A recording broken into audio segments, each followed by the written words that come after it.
नमस्कार, मैं हूं नगमा। आप देख रहे हैं रणनीति और आज हम बात करेंगे रणनीति में तेल की बढ़ती हुई राजनीति के ऊपर, क्योंकि आज भारत बंद था। तेल की बढ़ती कीमत के विरोध में कांग्रेस ने भारत बंद की कॉल दी।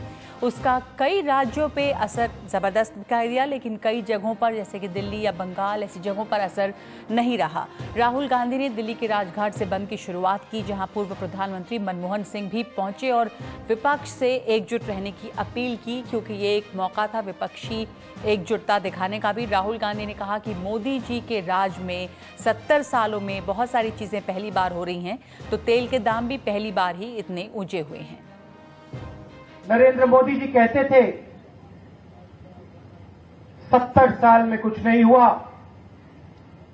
जो 70 साल में नहीं हुआ वो हम 4 साल में करके दिखा देंगे। और सचमुच में जो उन्होंने 4 साल में किया 70 साल में नहीं हुआ है। पेट्रोल डीजल का दाम,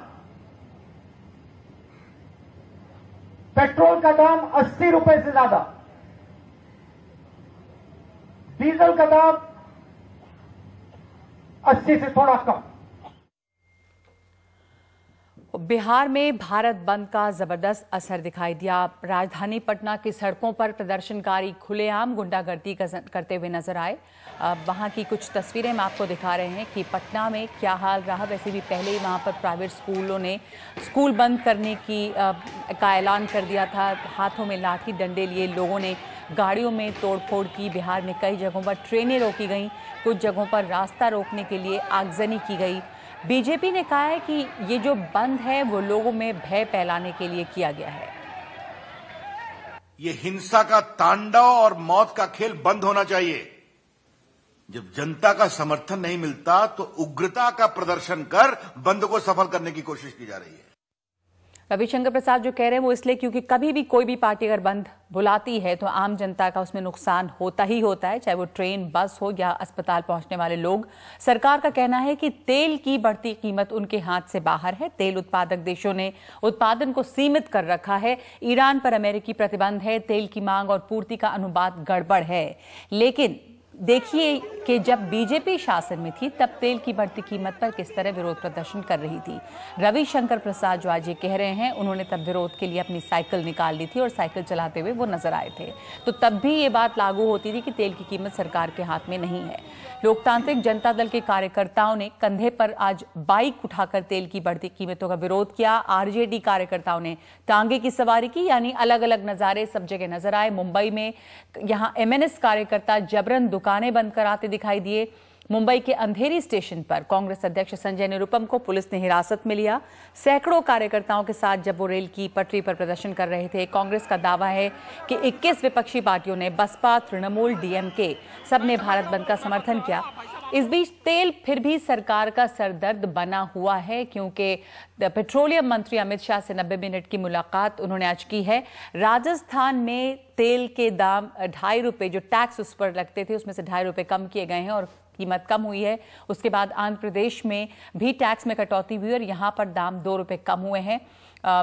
तो अब सवाल बड़ा ये बना हुआ है कि क्या वाकई पेट्रोल डीजल की कीमतों को घटाना सरकार के बस में नहीं है। विपक्ष में रहते हुए कीमतों पर सरकार को घेरने वाले प्रधानमंत्री मोदी क्यों चुप हैं। बंद में हुए नुकसान और परेशानी के लिए जिम्मेदार कौन होगा। तो ये तमाम सवाल जो हैं वो वाजिब हैं, अपनी जगह पर बने हुए हैं। और चाहे कोई भी सत्ता में हो, जब आप सत्ता में होते हैं तब मुश्किल होती ही होती है। संजय झा मेरे साथ हैं, प्रवक्ता कांग्रेस के, घनश्याम तिवारी प्रवक्ता समाजवादी पार्टी के और राजेश शर्मा नेता बीजेपी। राजेश शर्मा जी, आपसे शुरुआत। बीजेपी सत्ता में है। हमने देखा कि जब विपक्ष में थे तो साइकिल चलाकर विरोध प्रदर्शन किया था, तब भी हंगामा होता था। वो जो दलील थी वो आज भी है कि तेल के दाम जो हैं सरकार के ही हाथ में नहीं है, उसमें एक्सटर्नल फैक्टर्स हैं। पर तब जो विरोध था तब आप लोग सुनते नहीं थे जो सत्ता में थे, तो अब आप कैसे ये कह सकते हैं? विरोध को हम वेलकम करते हैं और हम भी विरोध किया करते थे। कोई भी चीज जो जनता की परेशानियां है, एक राजनीतिक दल को उसको सामने लाना चाहिए और विरोध भी करना चाहिए। पर विरोध का मतलब तोड़फोड़, गुंडागर्दी, हमारे टाइम पे इतनी हिंसा आज पूरे देश में जहां कहीं भी था ये पूरी तरह असफल था। लोगों ने साथ नहीं दिया।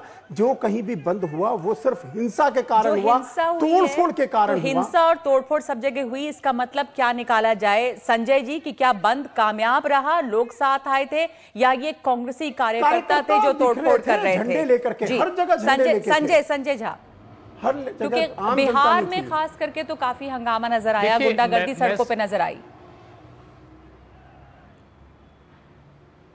देखिए, बंद का उद्देश्य यही था कि ये सत्ता में जो लोग हैं, मोदी जी की जो टीम है, जो अहंकार और घमंड में डूबी हुई है, जो आम जनता की तकलीफों को समझने की उनको कोई कोशिश भी नहीं करते, वो तो मजाक उड़ाते हैं।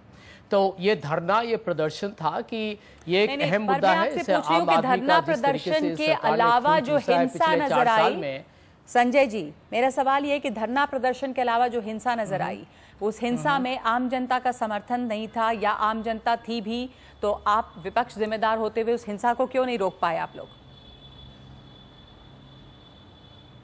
देखिए, हम तो समझते हैं कि हिंसा का हमने शुरू में भी इस भारत बंद से पहले और आज भी हमने कड़ी निंदा की। हमने कहा कि ये शांतिपूर्वक तरीके से होना चाहिए। अब लोगों में आक्रोश है, लोगों में गुस्सा है, लेकिन हम फिर भी इसकी आलोचना करते हैं।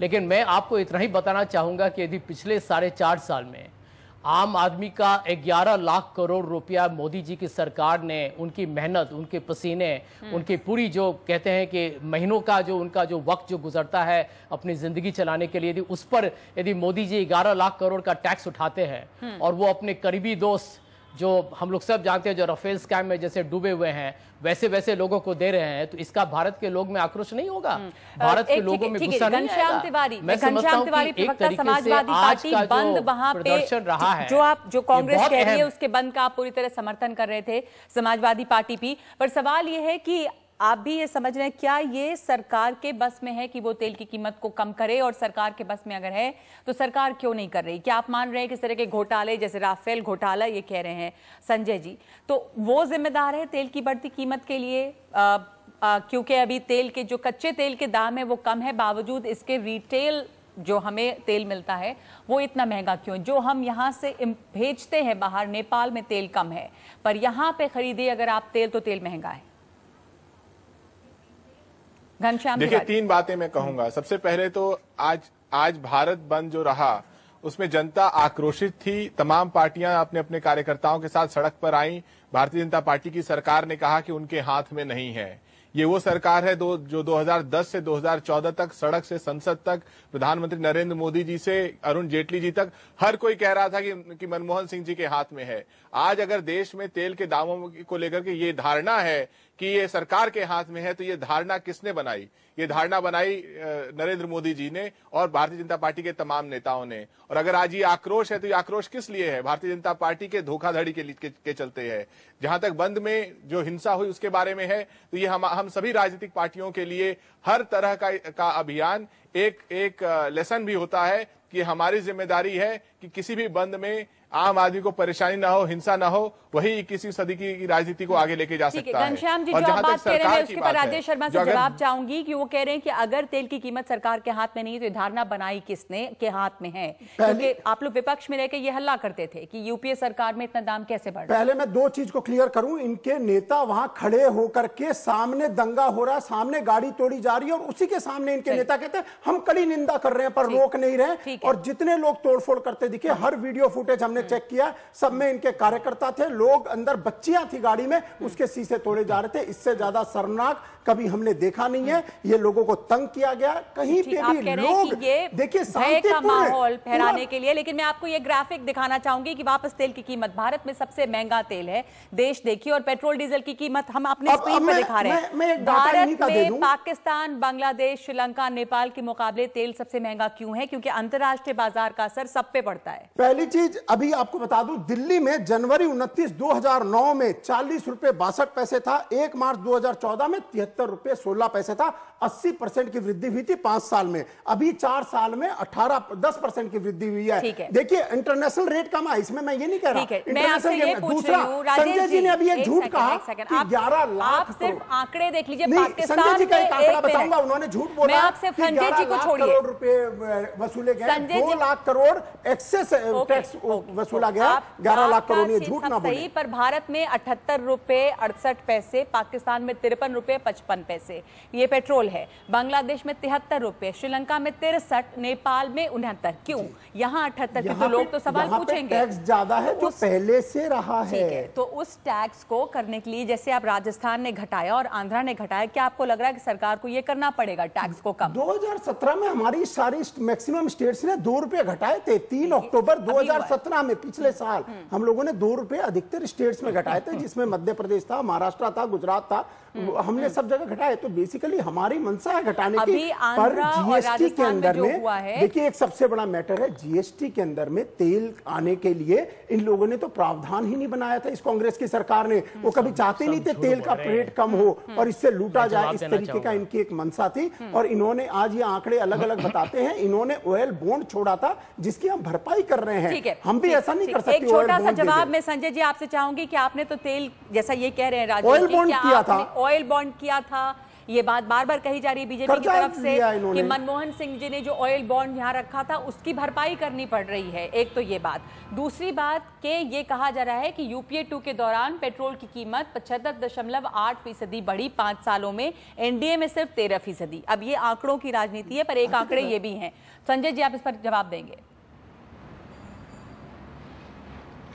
मैं आपको जल्दी से जवाब देता हूं। देखिए, इन्होंने भारत के आवाम के साथ विश्वासघात और धोखा किया है। उसका मैं आपको सबसे सरल एक उदाहरण देता हूं। अंतरराष्ट्रीय बाजार में जब दाम $150 था एक बैरल के लिए, $150 था एक बैरल के लिए, उस समय जब हमारे यहाँ दिल्ली में, बंबई में, पूरे देश में पेट्रोल और डीजल और एलपीजी और केरोसिन का दाम सस्ता था, और जब अंतरराष्ट्रीय बाजार में दाम $28 हो गया, मतलब 150 से $28, तब यहां पर हम ज्यादा दे रहे हैं पेट्रोल डीजल के लिए जी। इन्होंने हमारे, देखिए, इन्होंने भारत के हर वर्ग के लोगों को इन्होंने जिस तरीके से धोखा दिया है, हम लोगों से 11 लाख करोड़ का टैक्स इन्होंने मुनाफा इनके पास आया है। क्या किया है 11 लाख करोड़? जानने चाहिए, किसको दिया है? अंबानी को, अदानी को, किसको दिया है आपने?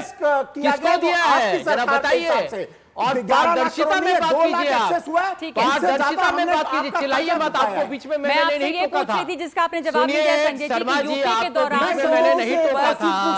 जहानाबाद में जो बच्ची की मौत हुई है, क्या आज वो उन्होंने, उनमें से किसी ने भी उसको कंडेम किया है? कांग्रेस के लोग वहां पे रोक रहे थे, उनकी फुटेज आई है। आज जहानाबाद में 3 साल की बच्ची मर जाती है। रणनीति में मैं एक ब्रेक लूंगी इस वक्त, उसके बाद बंद की राजनीति पर ये चर्चा या ये हंगामा जो है वो जारी रहेगा कि जिस तरह की हिंसा हुई है उसके लिए कौन जिम्मेदार। लेकिन उसके बावजूद ये सवाल बना हुआ है कि कितना फीसदी कीमत में उछाल या गिराव हुआ था यूपीए के समय, एनडीए के समय। आंकड़े अलग अलग तरह के सामने आ रहे हैं, तो आंकड़ों की भी एक राजनीति है। ब्रेक के बाद मैं इस पर जवाब लूंगी आपसे।